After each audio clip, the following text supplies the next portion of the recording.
MATAM AMADA national amadi international gi thakta karate masanada medal kya LOUDUNA LAMDAM asigi MINGCHAT PURAKHRABA TUNGDA NGASISU Sel Amata Loudana Sanaroi kya Takpi Tambiduna Koijam Usharani na Hanba Leitana Hotnahouri ADUMAKPU MAHAKI MANNAMA KOIJAM ONGBI JESHIMA NATANA MAHAKINI HAIBADA KANA LEITRABASU MABUNG THAMLAMBA PIKLIBA ANGANG ANIGA LOINANA HINGNABAGI LANFAMDA PAMBAI THIHOUꯔꯤ ꯏꯔꯃꯁꯤꯒꯤ ꯃꯇꯥꯡꯗ ꯇꯣꯝ ꯇꯤꯚꯤꯒꯤ ꯑꯈꯟꯅꯕ report ꯑꯃ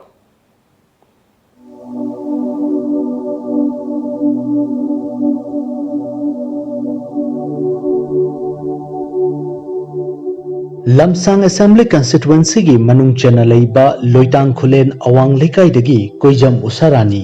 mahak mataibang wakhal tarakpa matamda apokpa mapabung leiram khide mabung ani yauna mama lukhrabina machin manau ahumbu senaduna lakhibani English ngani mari dagi Usharani karate sanaba horakhi State amadi national gi thakta medal kaya fangduna mama na mangjaramba manglan kharada oirabasu fanghanba horakpa matamda apokpi mama Koijam ONGBI Kameshwari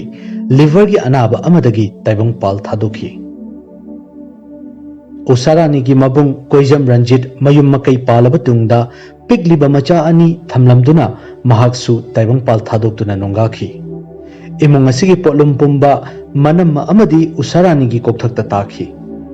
Usharani na sana khona bada mai onsen khibana imung asida sel pushan badi ngamkide MANNAMA migi nung sufamda thabak yauduna nongmagi fanglakpa lupa chahumna imung punaba ngasisu hotnari national danatana international gi thak faubada sana khiba Usharani na lenga ki maikai dagi thabak ama hapiduna mutka dabagi ngaiduna leiraba imung asibu kalhanningbagi apambadi lehauri Aiju sarkar kita bom ju tawdre dagi de sanari ne sanaraga atopa sinfam jam ta heudre ado je aina angang gai je sum corona gi manung ji da angang myam sum chen song dana sanaba ji uba ji angang jing ji khomjalaga I naw ni pamga tawraga I imanabi usu sanaba imanabi ji ga tawraga koi humna sanabam je sum hangtok sabani hangtok ba je khoi sum senda lambi gi oina tawgena khalaga tawbana taba sum angang jing je mangdana leigadabudo adudai da sum khandana angang ji khomjalaga sum sana khona ba takpi badagi angang ji henna thawai yawbuje sum henkalak badagi dum makha tana di chathani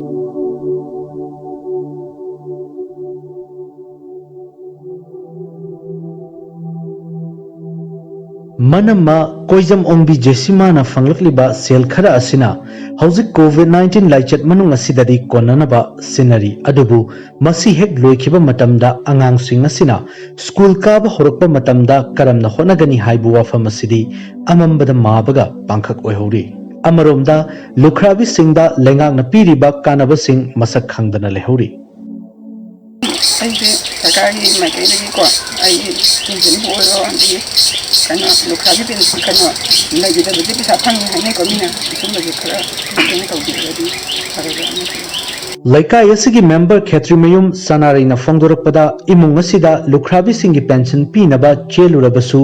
mai pakpa ngamde makhoida hak amata pibidabana pambai leite hairi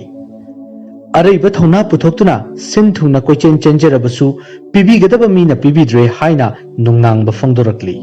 masida natana laikai asida member ama oina chengi card sabagi hak piramba dusu cheng yeliba agent singda sinakhibana makhoigi hak leitre haina pendabasu phongdorakli akhoina tawbajidi akhoina amamangida ju tawgare sigi thabak se adubu akhoi je mu khoina ka su leitana khanbra kaino khangde duna amagi ju phangba ngangidre aduga nangi je nang aibu yauna chela ju semina je aduga jera paisa da smai tawraga hana chaluro aduga hango laina haina dumaina thagi aina mamangna tawgida mai paktamina magi muk tok targa di mai paktraga di akhoi ju member oirubagi kari kana ga dai khandana ai magi du smai jera paisa ta chalo na thadokhi Eagle Wushu and Karate Academy haiduna LAMDAM aduda Usharani na hangdoktuna sanaroi kaya ama lemna mahai tambiduna lakli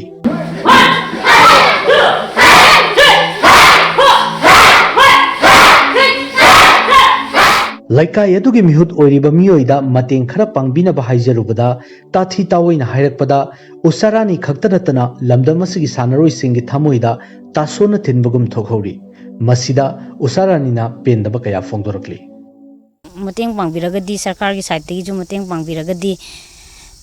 हाइबगी वखलोम दिले दो दुम अखोगी सुम अंगांग गजे सानबो मतमदा equipment दरकार लेरपनिना अदुम कई छै साइगी लेकाइगी दुम खरगरा पैसा पाइबसिंग अदेगी पेरेंट्सिंग अदेगी अखोगी केंद्र गे MLA गी मनाक्ता चचरु खोचरुदना सुम मतेंग निजरुइबको अखोगी केंद्र गे एमएलए कनोदगी साइटगी मतेंग अमाबो फंगदे चलुबो मतमदा अंगांग गगे सुम